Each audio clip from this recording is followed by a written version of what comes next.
La ilaha illallah Muhammadun Rasulullah. Bismillahirrahmanirrahim. Assalamualaikum warahmatullahi wabarakatuh. Alhamdulillahilladzi allafa baina qulubina fa asbahna bi ni'mati ikhwana. Asyhadu an la ilaha illallah wahdahu la syarikalah. Iyyahu na'budu wa iyyahu nasta'in. Wa asyhadu anna nabiyyana Muhammadan abduhu wa rasuluh.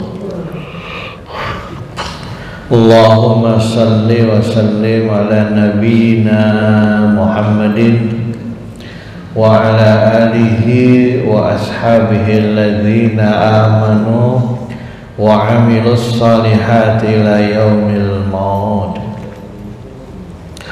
Hadirin jamaah salat subuh dirahmati Allah. Alhamdulillah, kita bersyukur pada Allah atas segala limpahan rahmat, nikmat dan karunia-Nya sehingga kita bisa beraktivitas sebagaimana biasa.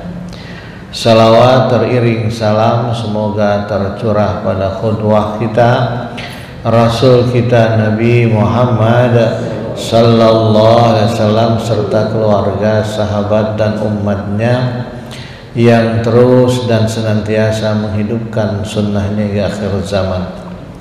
Baik jamaah sekalian, tema kita kali ini waspadai fitnah akhir zaman. Jamaah sekalian, ya, saat ini kita sedang berada pada akhir zaman yang dipenuhi banyak fitnah, ya. Kata fitnah berasal dari bahasa Arab, al-fitnah artinya ujian atau cobaan. Banyak hadis Nabi menggambarkan tentang maraknya fitnah yang merupakan pertanda dekatnya hari kiamat. Di antaranya makin singkatnya waktu, kebakhilan yang merajalela, perselisihan di antara umat, pembunuhan di mana-mana, peperangan, kemungkaran, maksiat dilakukan dengan terang-terangan, ya, menyebarnya berita bohong atau hoax, ya, dan lain sebagainya. Dalam satu riwayat Nabi mengatakan, ya, tidaklah akan tersisa dari dunia ini melainkan cobaan dan fitnah, ya. Apa saja fitnah yang kita mesti waspada di akhir zaman ini jamaah sekalian? Yang pertama adalah dicabutnya ilmu dan banyaknya pembunuhan, ya. An Abi Hurairah qala Rasulullah sallam, ya, tazharu yataqarabu zaman wa yuqbadu ilmu al-fitanu wa yuqasuh, ya, wa yaksurul hajru. Qalu wa mal hajru ya Rasulullah? Qala al-qatl. Kata Nabi, zaman akan semakin dekat dengan dicabutnya ilmu. Artinya banyak wafat ulama-ulama yang mumpuni, ya. Kalau di Indonesia kita punya ahli hadis, ya, Dr. Mustafa Ali Yaqub, ya, tolong wafatkan. Ada juga Dr. Lutfi, ya, cucu dari Mu'alim Mughni, beliau juga pakar hadis ternama yang wafat di saat Covid, ya. Nah, dicabutnya ilmu dengan banyaknya ulama yang wafat, karena memang wafatnya ulama itu diangkat dan dicabutnya ilmu, ya. Kalau anggota dewan wafat, yang gantiin ngantri, ya, nomor urut berikutnya. Bahkan dulu ada sampai yang bukan urutnya nyuap KPK itu kan biar masuk. Tapi kalau ulama wafat maka sulit ganti kaliber yang demikian, ya. Saya ngalami tahun 2019, saya jamaah ingat ketika wafatnya ulama kita Kiai Ma'mun Zubair, ya, dimana Itu kelebihan beliau yang Allah berikan maunah. Beliau bercita-cita kepengen wafat di Mekah karena dia muridnya Imam Maliki, salah satu ulama yang disegani di Mekah, dan beliau ulama kesayangan, ya, kesayangan gurunya, dan beliau sangat bercita-cita ingin wafat di Mekah. Maka di 2019 beliau ikut haji. Saya ingat wukufnya waktu itu hari Kamis, ya. Dan saat itu harusnya musim hujan, musim panas kayak kemarin. Jadi hari Kamisnya wukuf, hari Selasanya beliau datang langsung ambil tawaf, ya, umroh haji, ya. Oh, hari Senin, ya, Senin, saya ingat Senin beliau umroh haji. Dan situ masih ada mungkin ya di jejak digitalnya di medsos, dia bilang kalau saya diwafatkan Allah di hari Jumat maka Allah mengangkat saya sebagai wali. Tapi kalau wafat saya hari Selasa karena ayah saya dan kakek saya Allah wafatkan di hari Selasa, maka saya seperti ayah dan kakek saya, hanyalah ulama biasa saja. Bayangkan tuh. Kita ada yang bisa kayak gitu yang prediksi, ya. Jadi setelah dia umroh ambil haji hari Senin dan diminta izin untuk mencium Hajar Aswad karena dia sangat dihormati di sana, didampingi askar, diberikan untuk mencium Hajar Aswad, pulang hari Selasa paginya wafat, gitu kan. Dan setelah itu mungkin saya karena saya di sana, ya, yang harusnya musim panas, mendung, sejuk, dan wukufnya hari Kamis itu dari mulai malam tuh gerimis, Pak, kayak di puncak Bogor aja. Karena saya khutbah Arafah, ya gerimis, panjang dari mulai malam sampai subuh sampai pagi, pokoknya kayak di Bogor lah. Yang harusnya musim panas. Subhanallah, ya. Selesai wukuf malamnya hujan besar yang sempat viral, ya, yang banjir di Mina, banjir bandang luar biasa. Jadi kata Nabi, ya, diangkatnya ilmu. Diangkatnya ilmu tadi banyak orang-orang alim Allah wafatkan, ya. Makanya kalau kita punya ulama yang mumpuni kita jaga itu, Pak. Kita lawat, kita muliakan karena dia adalah bagian dari yang Nabi katakan diangkatnya ilmu. Karena Allah mengangkat ilmu dengan mewafatkan para ulama, ya. Al ulama warasatul anbiya. Ulama itu pewarisnya para nabi. Apa yang diwarisi? Diwarisi ilmu dan akhlak.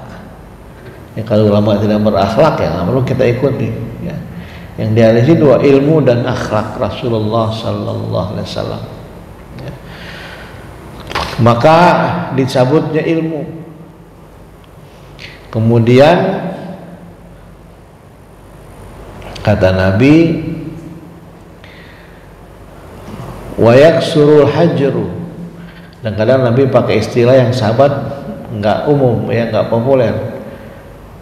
Seperti dulu Allah akan menghidupkan wahan di antara kalian. Wa mal wahyu ya Rasulullah? Apa itu wahan ya Rasulullah? Hubbud dunya wa kariyatul maut, cinta dunia dan takut mati. Sama begitu Nabi mengatakan wa yaksurul hajru, akan banyak al-hajar. Sahabat bingung. Qalu wa mal hajru ya Rasulullah? Apa itu al-hajru? Kata Nabi, al-qatlu, banyak terjadi. Al-hajr itu pembunuhan. Jadi nyawa pada masa itu sangat murah,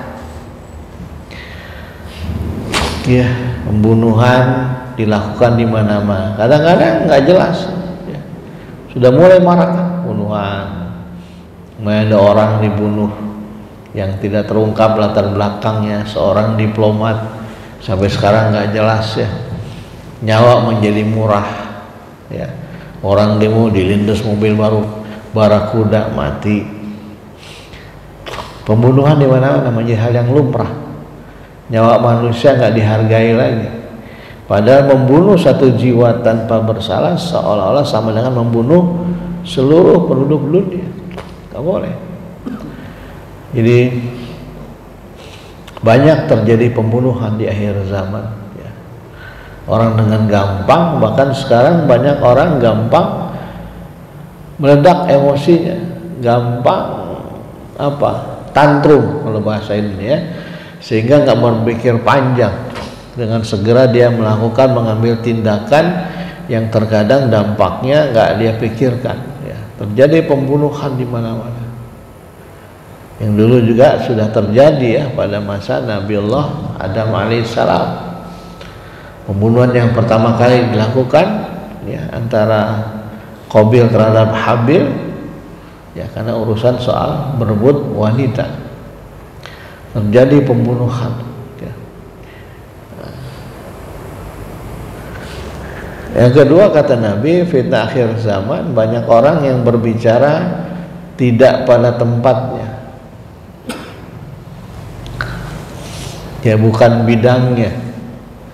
Sehingga makin kacau pemahaman orang ya. Karena Nabi tidaklah engkau berbicara dengan satu kaum suatu perkataan yang tidak bisa dipahami oleh akal mereka. Makanya kata Nabi khatibin nasa ala qadri uqulihim. Berbicara kepada manusia dengan kadar kemampuan akal mereka. Likulli maqal maqam wa likulli maqam maqal. Tiap tempat ada pembicaraannya dan setiap pembicaraan ada tempatnya. Ya.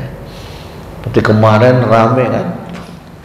Sampai demo entah ada tumpangan wallah, tapi kan berawal dari ucapan orang-orang kita anggap terhormat yang tidak pantas, yang tidak pada tempatnya. Ada rakyat menuntut supaya dewan jangan spill kekayaan ya, minta kenaikan ya. Bayangkan dewan gaji 3 juta sehari, sementara guru honorer ada yang masih 300.000 sebulan ya. Ya di tanah wakaf Sedit Ciampus itu ya kita masih, saya nggak perlu sebutkan lah, masih di bawah UMR. Tapi dibandingkan sekolah-sekolah sekitar, kami sekolah apa ya, insya Allah honor guru kita masih lebih baik dari sekolah-sekolah yang berbayar. Masih ayah minimal kita masih di atas 1 juta honor mereka. Yang baru-baru pertama ada gaji seorang guru cuma dari Senin sampai Jumat ngajar cuma 450.000 sebulan. Coba bayangin. Apa tidak miris kalau rakyat menjadi protes kan, sementara dewan yang nggak jelas kerjanya 3 juta sehari fasilitasnya. Ya, ketika rakyat protes malah itu bicara tidak pada tempatnya. Di forum yang terhormat bahasanya tidak terhormat. Dengan mengatakan rakyat yang protes saya ingin bubarkan DPR adalah manusia yang super tolol. Masya Allah. Banyak orang yang berbicara tidak pada tempatnya.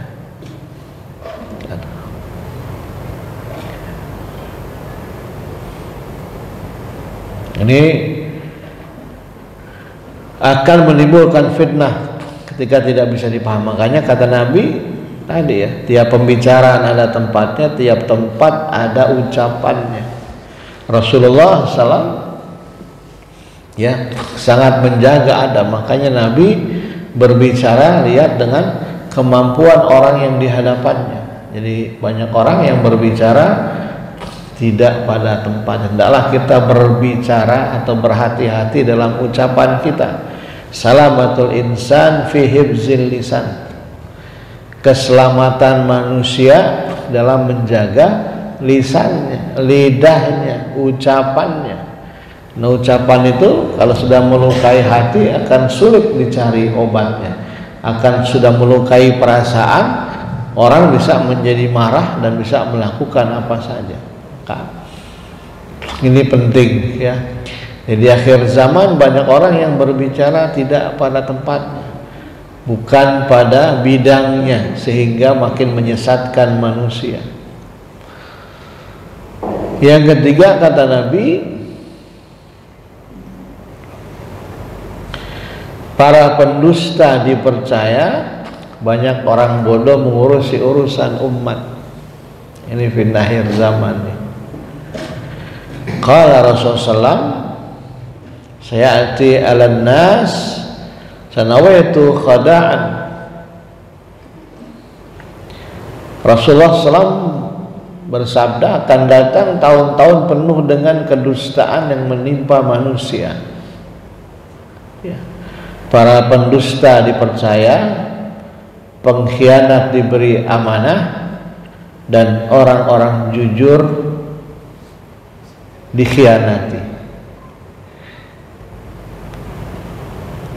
Wa yantiku fiha ruwaidah, maka nanti Ruwaibidah ya, turut berbicara. Ruwaibidah siapa itu? Kata Nabi, Ruwaibidah adalah orang-orang bodoh yang mengurusi urusan orang banyak.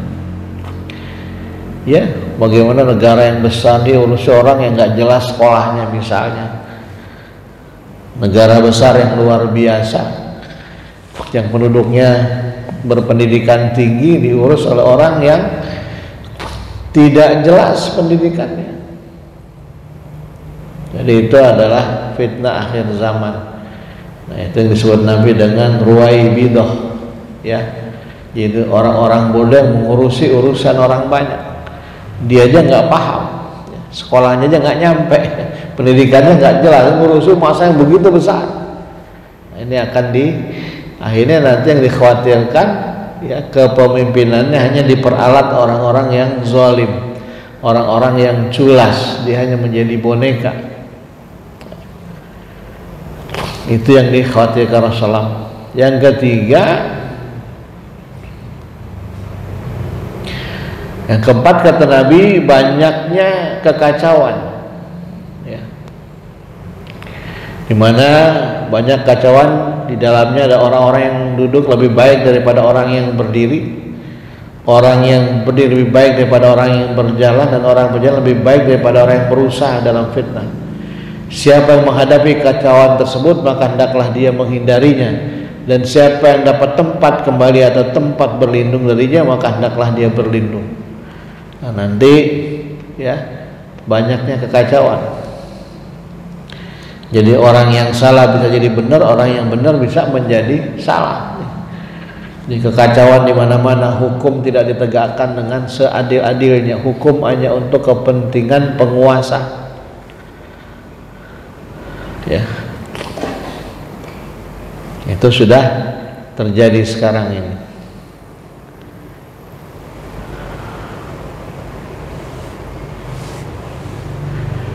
Yang kelima kata Nabi, timbulnya perpecahan di mana-mana ya. Satakunu fitanun wa firqatun fa idza kana kadzalika faksir saifaka wattakhir saifan min khashabin. Kelak akan ada banyak kekacauan dan perpecahan. Ini kan sudah terjadi. Jika sudah seperti itu, maka patahkanlah pedangmu dan pakailah pedang dari kayu. Artinya di saat itu kita saling bunuh antar saudara kita. Kan sudah terjadi itu. Orang dengan pedangnya, dengan goloknya mengusir pengajian, mengusir ustadz yang dianggap ekstrim, yang tidak sejalan, yang anti NKRI, anti kebinekaan. Ya sekarang lagi sedang dibentuk Ormas PWI, ya kan, yang tujuannya anti kepada habaib, antar kita difitnah, diadu domba, terus begitu. Banyak perpecahan di antara kita, sehingga kita hidup saling dalam kecurigaan. Maka dalam kondisi begitu kata Nabi, patahkan pedangmu dan pakailah pedang dari kayu. Artinya jangan sampai kita saling bunuh di antara sesama saudara kita. Pakailah pedang dari kayu, karena itu mereka adalah saudara sendiri. Jangan sampai kita menjadi adu domba. Dan ini pun terjadi sejak zaman dahulu ya. Pembunuhan yang terjadi ya, perpecahan, saling bunuh, bahkan ya, sampai cucu dan Nabi di Karbala menjadi korban. Ya. Perpecahan di antara kita. Yang berikutnya kata Nabi, munculnya fitnah terhadap wanita. Ya. Yang paling berbahaya munculnya fitnah terhadap wanita. Dan tadi saya ungkapkan pembunuhan yang pertama kali terjadi, darah yang pertama kali tumpah karena urusan wanita. Anak Qabil merasa kembarannya lebih cantik, lebih menarik daripada kembarannya Habil. Sementara perintah Allah supaya dinikahkan anak-anak Adam silang. Karena lahir kebetulan kembar, dua, sepasang. Habil nggak menerima kawin silang, dia mau dinikahkan dengan pasangannya. Karena pasangannya jauh lebih cantik daripada pasangannya Habil. Apa yang terjadi? Demi syahwatnya untuk menikahi pasangannya sendiri, dia membunuh saudara kandungnya. Muncul fitnah wanita di mana-mana, ya. Sudah terjadi. Orang pejabat tinggi, ya, masuk kemarin tokoh yang ramai dibicarakan, ternyata banyak wanita simpanannya. Dan Quran mengatakan inna kaidakunna azim, sungguh godaan perempuan itu sangat dahsyat. Godaan setan inna kaidahum dhaif, godaan setan terlemah. Tapi kalau godaan perempuan, nah ayat ini kan latar belakangnya ketika godaan terhadap Yusuf alaihissalam. Bayangkan sekali bernabi Yusuf saja hampir tergelincir kena godaan perempuan. Baca dari surah Yusuf, walaqad hammat bihi wa hamma biha laula ar-ra'a burhana rabbih. Walaqad hammat bihi, maka sungguh Zulaiha tergoda, wa hamma biha, Yusuf pun tergoda. Bayangkan, laula ar-ra'a burhana rabbih, seandainya Yusuf tidak melihat burhan dari Tuhannya, tanda dari Tuhannya, ya. Fitnah wanita di mana-mana. Yang sekarang ini apa, di era sekarang dia nauzubillah. Kalau dulu jamaah sekalian, pelacuran itu ada lokalisasinya, ya kan? Dulu terkenal Jakarta, Keramat Tunggak, di manalah, ya. Nah, sekarang itu lewat HP kita sudah, lewat TikTok, kadang lewat WA. Pernah saya tidak, kadang-kadang, ya, kadang-kadang saya menerima WA yang tidak ada, karena bukan berteman, nggak ada di phonebook saya, no name kan, nggak ada namanya, tahu-tahu nulis WA, apa kabar kakak, gitu kan. Nah kalau kakek dipanggil kakak kan penasaran, siapa sih manggil kakak? Gitu dibuka, gambar perempuan yang dengan posisi yang menantang, yang macam-macam. Fitnah perempuan, inna kaidakunna azim. Kata Quran, godaan perempuan itu sangatlah berat. Makanya wanita dalam Islam sangat dimuliakan. Cara berpakaiannya, bersuaranya, nggak boleh mengundang fitnah, mengundang syahwat, ya. Dan itu berat, ya kan? Ya, saya pernah diundang di suatu departemen lah, saya nggak perlu sebut ya, di mana acaranya temanya taubatan nasuha, gitu ya, di sebuah kementerian dengan pengajian bulanan, temanya taubatan nasuha. Saya menjadi narasumber, nanti ada testimoni Pak. Saya belum tahu siapa testimoninya. Ini seorang perempuan pakai hijab, pakai apa namanya, cadar. Jadi suruh ceramah setengah jam, nanti testimoni 15 menit. Ya sih, sudah bertobat katanya. Terus dialog. Setelah ceramah, testimoni, ternyata testimoninya mantan bintang film panas gitu lah. Ya Bapak tahu lah, era 80-an ya, yang sering bareng sama Indro, yang sampai sekarang kalau sebut nama dia itu udah keluar tuh film. Ya, dulu tahun 80-an sangat terkenal si perempuan ini. luar biasa ya, karena badannya yang seksi dan bintang termahal, bintang panas termahal pada masanya. Bahkan pernah ikut juga bintangnya film-filmnya Warkop. Nah, ketika dia cerita perjalanan dia menjadi dari orang biasa di kampung naik jadi sampul majalah, terus menjadi artis sampai akhirnya terjebak menjadi pemain panas lah bahasa kita ya. Akhirnya dia tersadarkan, sekarang pakai hijab, bahkan pakai cadar ya. Yang menjadi terhenyak adalah pertanyaan jamaah gitu ya. Ya Mbak, saya bangga Mbak sudah 180 derajat. Karena sekarang dia aktifnya pokoknya pengajian-pengajian aja dengan baju hitamnya, dengan cadarnya. Yang jadi masalah pertanyaan kami, YouTube Mbak sampai sekarang masih ada gitu ya kan.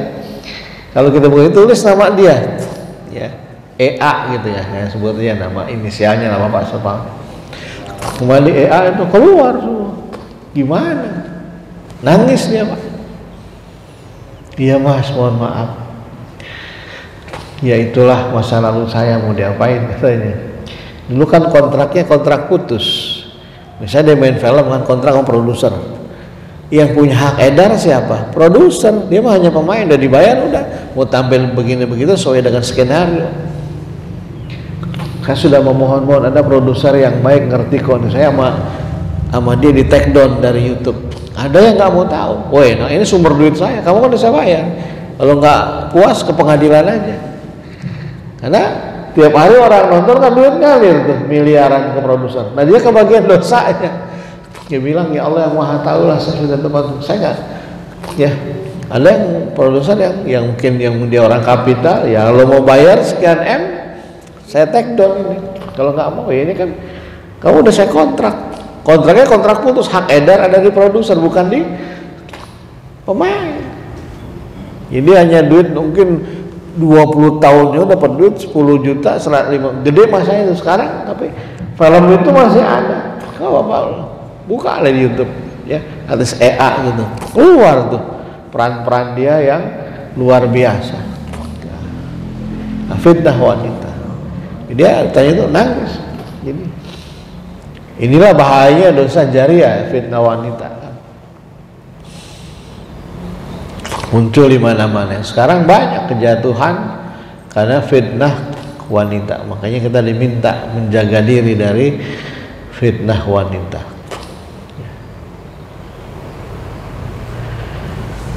Kemudian yang terakhir jamaah sekalian, yaitu dengan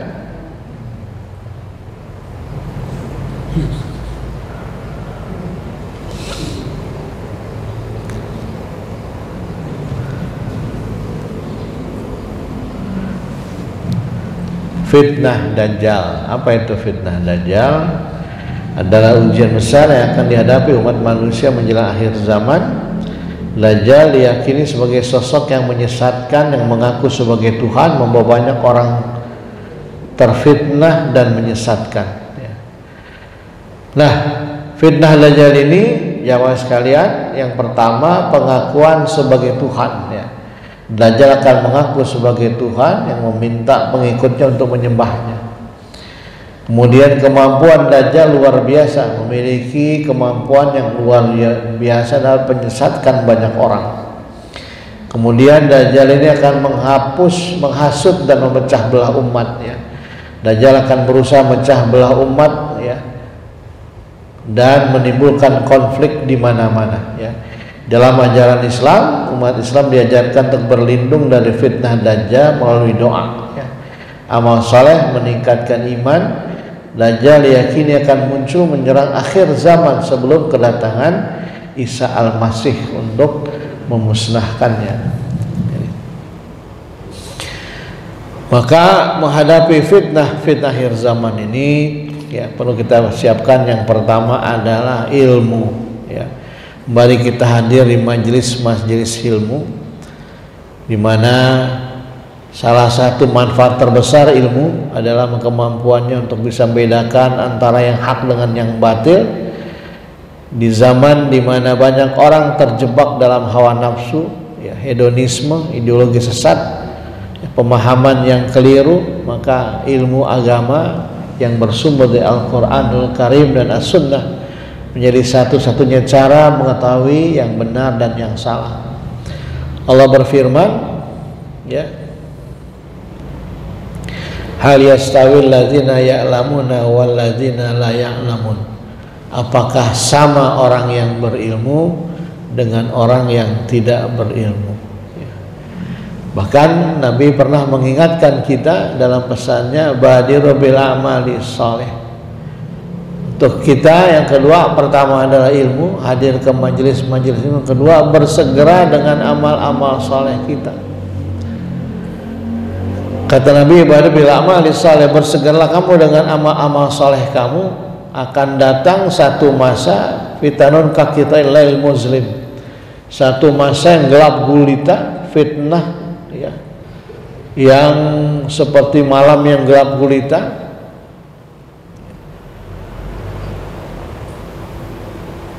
Yusbihu rajulu mu'mina wa yamsi kafiran. Pagi-pagi orang ini mukmin, sorenya udah kafir.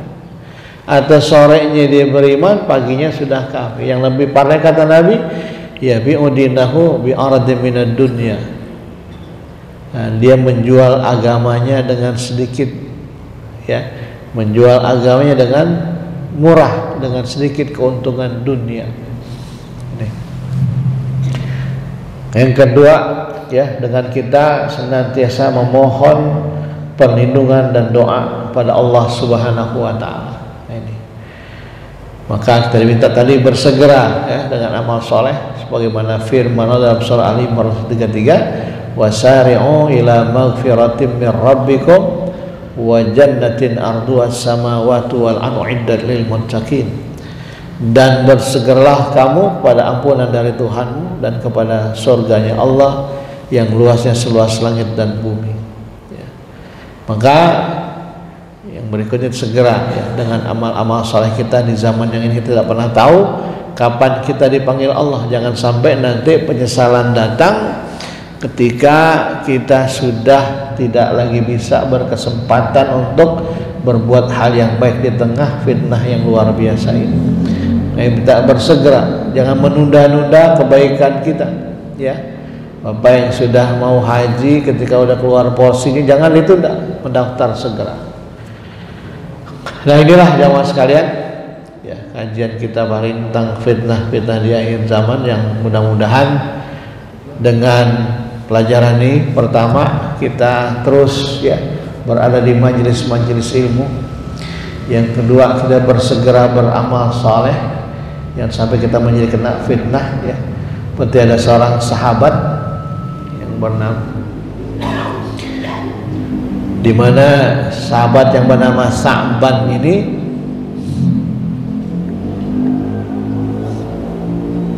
menjelang wafatnya ada ungkapan yang aneh, ya, sehingga keluarga tetangganya bingung.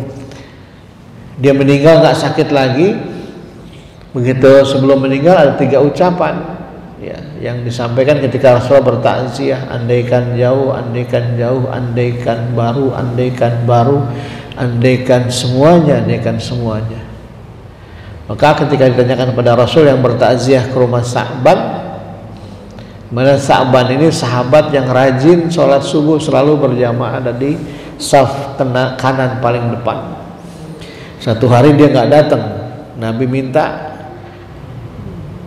diantar ke rumahnya. Jauh ya Rasul, 2 jam perjalanan dari rumahnya. Gak apa-apa, diantar oleh sahabat. Kenapa dia tidak datang subuh? Ternyata meninggal ba'da isya, langsung dikuburkan malam itu juga, ya, karena kan Mbak Abdul langsung disegerakan.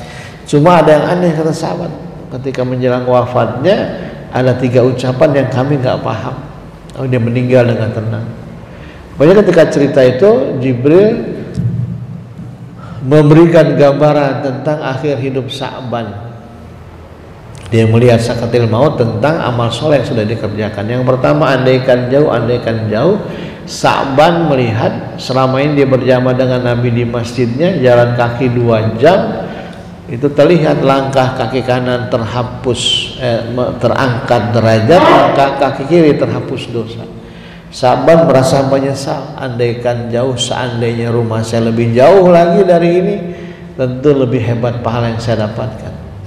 Andaikan baru, kata Sa'ban, dia pernah satu hari di musim dingin memberikan bantuan jaket kepada musafir yang menggigil di teras masjid, sehingga dia merasa hangat dan meneruskan perjalanannya, dan Allah mengganjarkan dengan pahala yang besar. Kata Sa'ban, andaikan baru, seandainya saya kasih baru, tentu lebih hebat lagi pahalanya. Andaikan semuanya. Di saat Sa'ban lagi ngeteh pakai roti, tiba-tiba pengemis lewat, "Tuan, bantu saya, tolong saya dari semalam belum makan." Dia pikir nggak, roti tadi dipotong dua, dikasih kepada pengemis tadi. Rupanya pahalanya dia menyelamatkan pengemis dari kelaparan, mengganjarkan dengan pahala yang besar. Dan Sa'ban menyesal, andaikan seandainya saya kasih semua roti saya, tentu lebih hebat lagi pahala dan doa sang pengemis buat saya. Itu diucapkan ketika dia sakaratul maut. Artinya Sa'ban menyesal tapi sudah berbuat baik. Jangan sampai di akhir zaman yang penuh fitnah ini kita menyesal dan kita belum berbuat kebaikan apa-apa. Wallahu a'lam bishawab. Benar datangnya dari Allah, keliru dan salah kesilapan saya pribadi. Pada Allah saya beristighfar, pada jamaah saya mohon maaf. Assalamualaikum warahmatullahi wabarakatuh. Ada pertanyaan silahkan.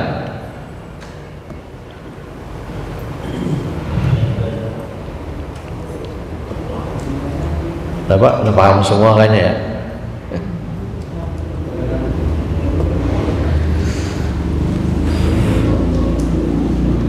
Ya, kalau nggak ada tutup dengan doa ya, kita salat fajar. Baik, kita tutup dengan doa. Astaghfirullahaladzim, astaghfirullahaladzim, astaghfirullahaladzim. Walakal hamdu ya ma'bud. Allahumma salli wa sallim ala sayyidina Muhammadin fil awalina wal akhirin wa sallim wa radiyallahu ta'ala an kulli sadatina ashabi rasulillahi ajma'in. Bismillahirrahmanirrahim. Alhamdulillahi rabbil alamin, hamdan na'imin, hamdan syakirin, hamdan yu'afi ni'amahu wa yukafihu mazidah. Ya Rabbana lakal hamdu wa lakal syukru kama yanbaghi li jalali wajhikal karim wa li azimi sultanik. Allahumma inna nas'aluka salamatan fid din wa afiyatan fil jasadi wa ziyadatan fil ilmi wa barakatan fil rizki wa taubatan qabla al maut, rahmatan indal maut wa maghfiratan ba'dal maut wa mahawin alaina fi sakaratil maut wan najata minan nar wal afwa indal hisab.